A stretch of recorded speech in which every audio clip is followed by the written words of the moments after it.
Yan, isang araw, tigok ang 1,000. At least bago, 'di ba? Bago yung kanyang. Hello mga ka-viewers, andito po kami sa store.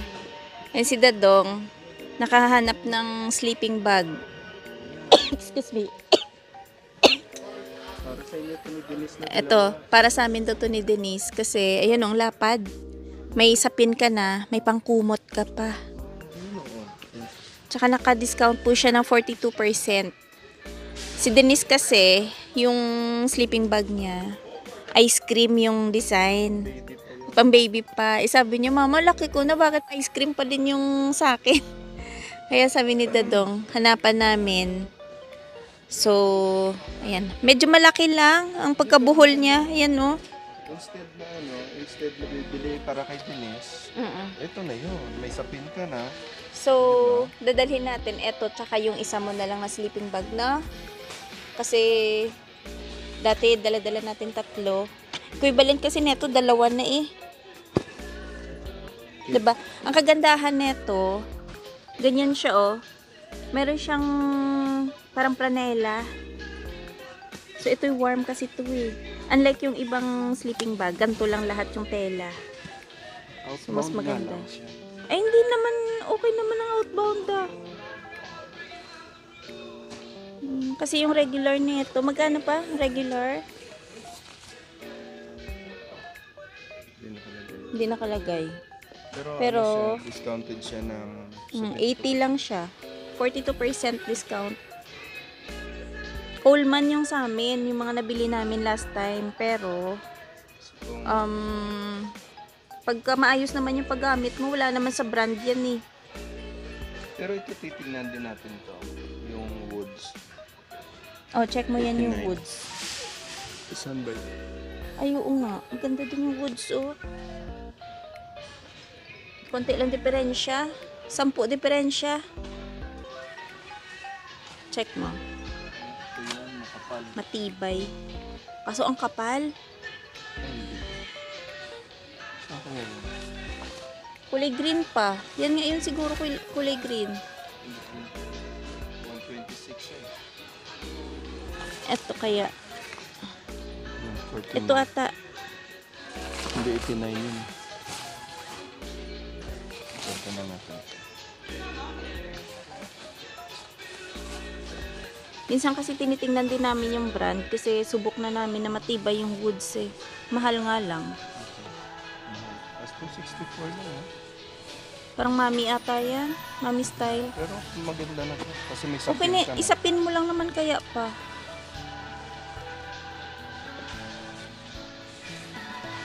Mapunit to. Sample kasi baka na hila-hila yan. May lining siya kaya maganda. Warm to it. Ay yung lagay natin ng tsaa. May iwan. Yan, dalhin na natin. Yan na yan. Hindi ba sobrang laki para ilagay sa sasakyan? Ready na siya. Ang ganda no? Pwede siyang pang backpack. Mas makakales ka na sa akin. O yung kumot, no? Hindi ka sure. Hindi ka sure. Hindi siya sure sa akin kasi pagka feeling ko giginawin ako sa camping, dami kong bitbit. Ayan. Andito po pala kami sa Canadian Tire kasi magpapalit po kami ng tires. Ang sasakyan, nandun iniwan lang namin sa parking. Tapos yung susi andun na din. Alas 10 yung schedule namin. Advance kami ng mga ilang minutes. So, ito. Libot-libot muna kami. Habang sale, 'di ba? Ayun, maliit lang. Kasi tigi-isa kami ng sleeping bag na 3. Ang kaso mo, yun nga. Nagrereklamo na yung yung patuta namin. Pangbata daw yung yung sleeping bag niya.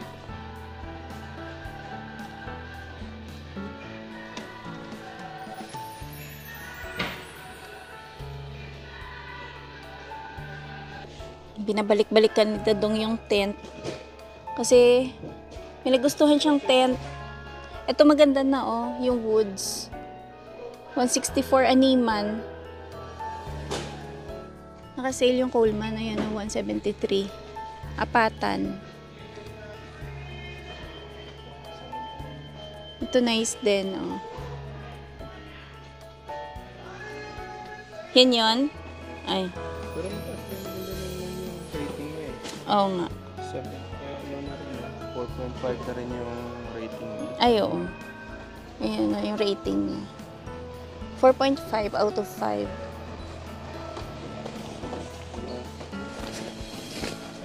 Hindi siya makita. Hindi siya makita. Ay, oo. Nakapulupot. Yan na yun. Nakasale yung mga bike ko. Save $50.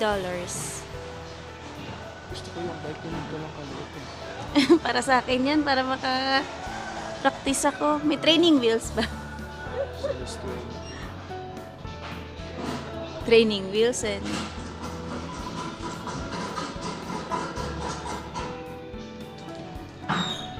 Yung iba pag nag-camping, so matry natin dun sa may ano pa no, magkayak tayo pa. Nag-aaya ng kayak, alam marunong. Marunong lumangoy. Yan eh.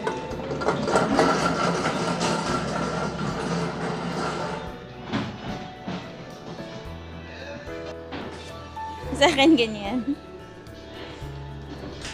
Mahal din siya pag regular no? 329. Trading pala yun. Kasi may pinibenta sa Natig 100 lang minsan pa sa marketplace no? 20. Kahit naka-sale siya, 300 pa din eh. Yan lang, yung mix lang. Hindi ko na malaki.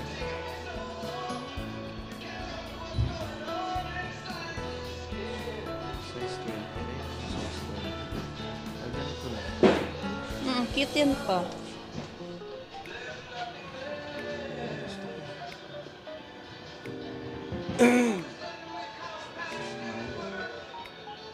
Ba't mura to? 154 lang.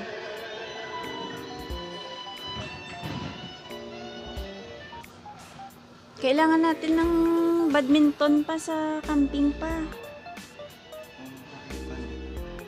May raketa naman tayo. May shuttlecock. Ito yung maganda. Plastic yan eh. Ha? Hindi? Hindi ba plastic yan? Ito yung plastic. Ah, yan yung tig-6.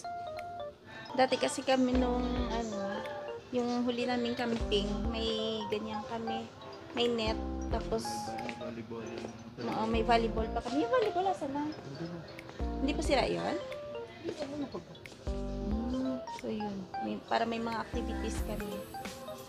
Ngayon lang tayo ulit naka-check ng mga lutuan dito na. Cute ng kulay.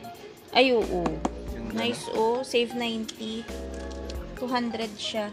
Alam mo kapag yung mga tiny house yung bahay mo, ito yung gusto ko yung mga kulay mo.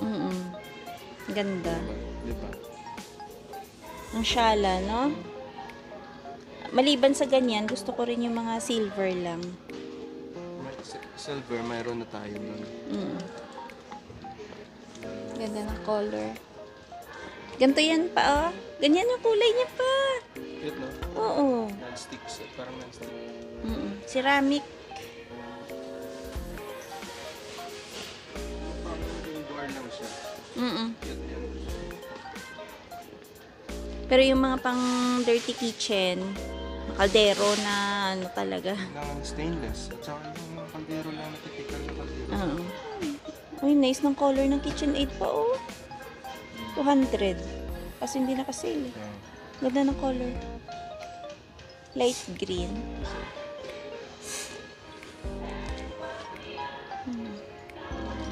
Henkels. Grabe, kutsilyo lang. Mahal, no? 400, oh. Sale na. Set kasi. Henkels.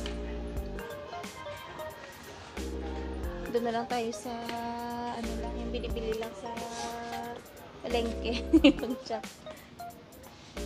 Ayun, oh. Ice chest. Naka-sale, 50. Pullman. Babayad na ata kami. Yan. Wait lang po kami dito. Nakasalang na ba? Ayun na. Ayun na, nakasalang na yung sasakyan namin doon. No? Papalit na si Subi ng gulong. Sa Ford, merong libreng kape, libreng popcorn. No? Dito si Dada, bumili na lang ng popcorn kasi yung dala namin tilang. Hindi na kami pwedeng maglakad doon para makabili ng kape. Gawa ng malakas yung ulan.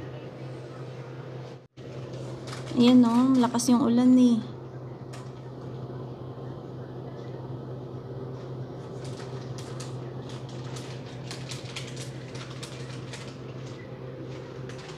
Sabi namin, punta pa sana kami ng A&W para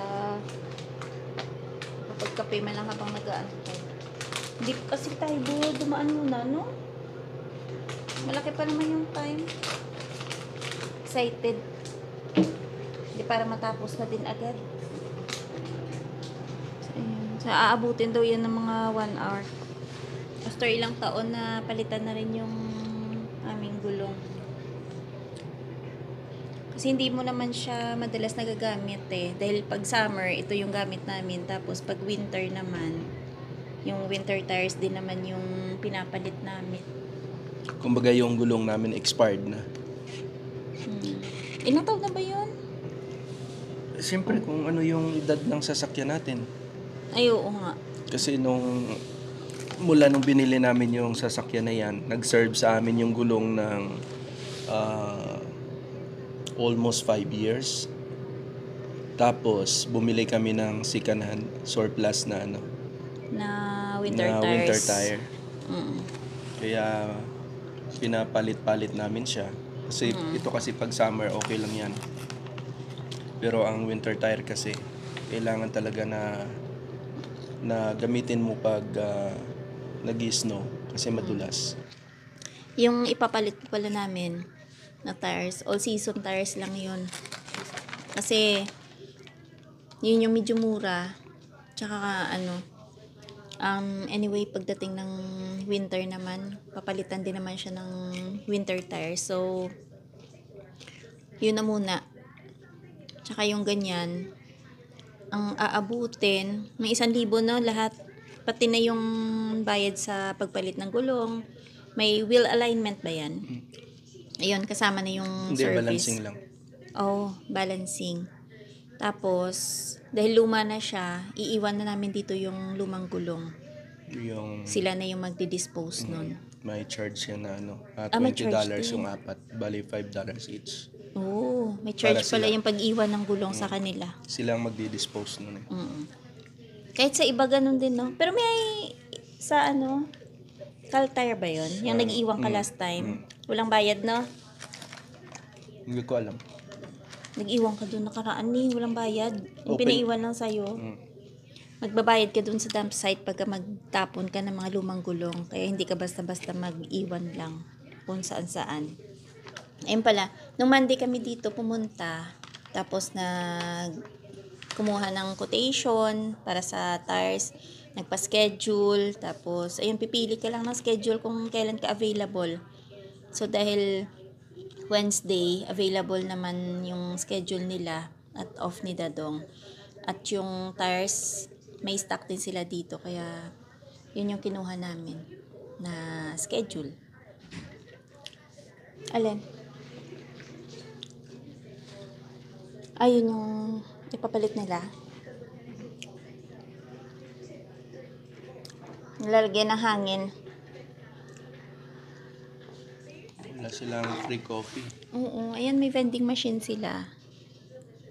Chocolates, tsaka mga chips, soda. Saan yung isa mong pinapaservicean ng nagpapa-oil change ka? Canadian, ano ba yan? Oo nga. Canadian oil change. Bubulol ako. Canadian oil change. Mabuti pa dun kasi ano ka lang walk-in lang, tapos pa oil change ka. Meron silang siniserve na coffee, no? Naalok nila. Dito hindi. First time lang din namin kasi dito magpa-service. Gulong lang naman. Pero sa Ford, dun sa may Subaru, may libreng kape. Ikaw magtitimpla. Pipili ka kung gusto mo. Tapos may popcorn pa. Nanibago lang ako dito. Kasi walay. Wala pa ba nalimutan ko? May dala pala akong Skyflakes. Very good. Hindi ko, ngayon ko lang nakapa. Ayan pala. Naku, sorry. Ayan kasi sabi ko kanina, bago kami umalis, sabi ko, baka nga makapunta kami ng hindi na makalabas gawa ng ulan. Tapos ngayon ko lang nakapa sa bulsa ko. Ayan no. Gusto po napakain pa kami ng konting sugar. Aga-aga pa man din. Tapos naka-sugar na. Siguro malapit na matapos ang pagpalit nila ng tires. Kasi, ayun na yung sasakyan namin, no? Nakababa na. Humidigay na sa dado. Nabusog sa Skyflakes. Ay, timing. Mag-11 na, mag 1 hour na rin. Tama, sabi nila an hour daw yung pagpalit. Tubig. Ay, nga pala, kukuha pa pala kami ng tubig. Ayun na, naatras na.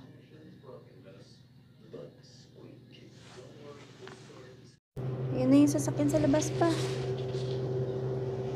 Doon na nakapark na yung Subi.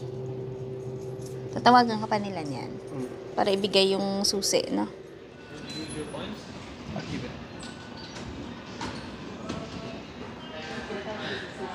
After driving 25 to 50 kilometers for a recharge, just a item of route in. That's like just 2 minutes shop. Just have to drive it in. They're gonna do it and then you go. Oh, sure. Okay. Yeah. Thank you. No worries. Good day, guys. Thanks.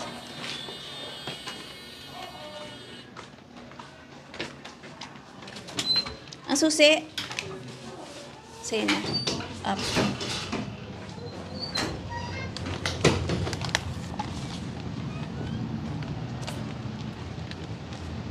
So, ayan na po si Subi. Napalitan na yung tires niya. Bagong shoes na. May bagong shoes na yung aming Subi.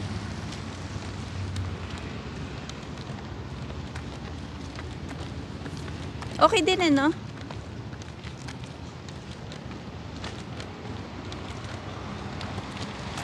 Ay, may kulay siya pa. Ayan, isang araw. Tigok ang 1,000. At least bago, 'di ba? Bago yung kanyang tires. Parang bumaba pa, no? Ganun talaga? Hindi na nibago ako sa winter tires kasi medyo mataas na. Sana maglalagay na tayo ng tubig? Siya lang pala sa parang laki na ng kinain. Oo nga. Naku po, ang laki pala ng nakain na space ng sleeping bag namin. Parang wala nang mailagay na ibang lamig kit. Yun. Anong feeling ng may gas-gas ng 1,000?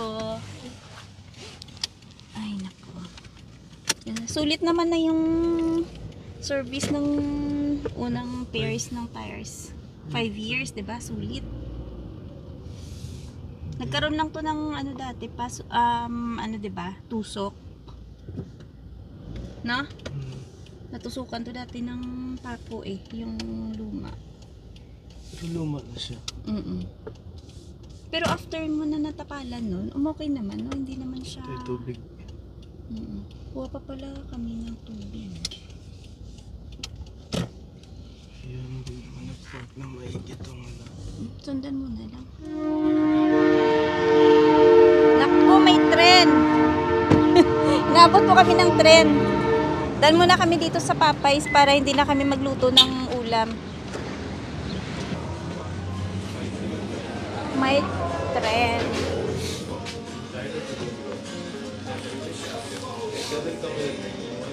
8 pieces, pwede na yan po. Yung mga tira-tira pang ulam dun. A large grave. Maaga pa kasi kaya wala masyado kumakain, no? Ito guys sa atin, no? Yung gantong oras, no? Mag-lunch na eh. Ayun na pa ikaw, no?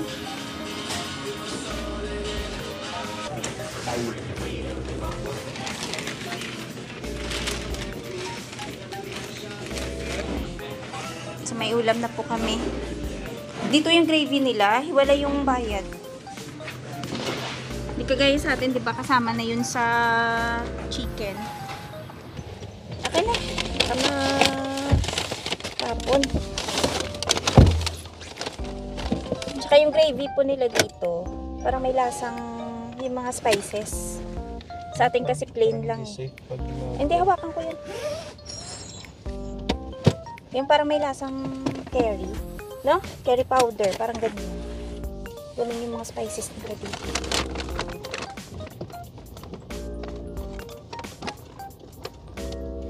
Yung mga bata dito parang hindi masyado bet yung gravy ng Popeyes. Si Denise ayaw din niya eh.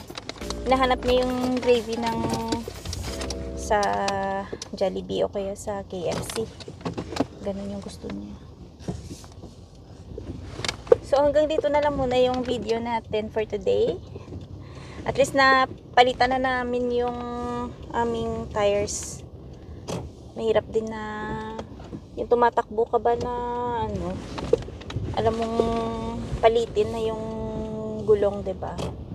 Tsaka pinag-iisipan pa ni Dadong kung ito yung gamitin namin sa camping namin. Hindi kasi namin nalalayo na to eh. Alam niyo sa edad niya na mag-8 years, nasa ano lang to, 42,500 kilometers. Oo. Kasi dito lang yung biyahe. Na biyahe namin tuwan sa Alberta nung bago pa lang siya. Sa Banff. Oo, sa Banff. After nun, yung napupuntahan niya, mga ano lang, 1 hour na biyahe, ganyan. Hindi na siya nakalayo pa. Dinala ba natin to sa Winnipeg? Oh, nag-Winnipeg na to.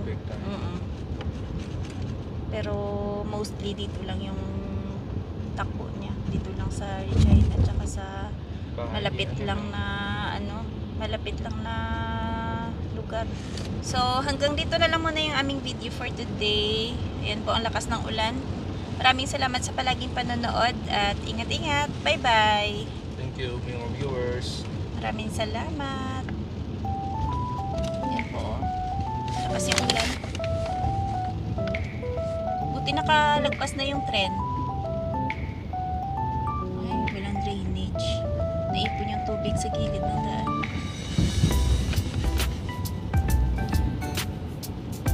Yung panahon po dito sa amin, laging maulan. Kaya, lagi din malamig.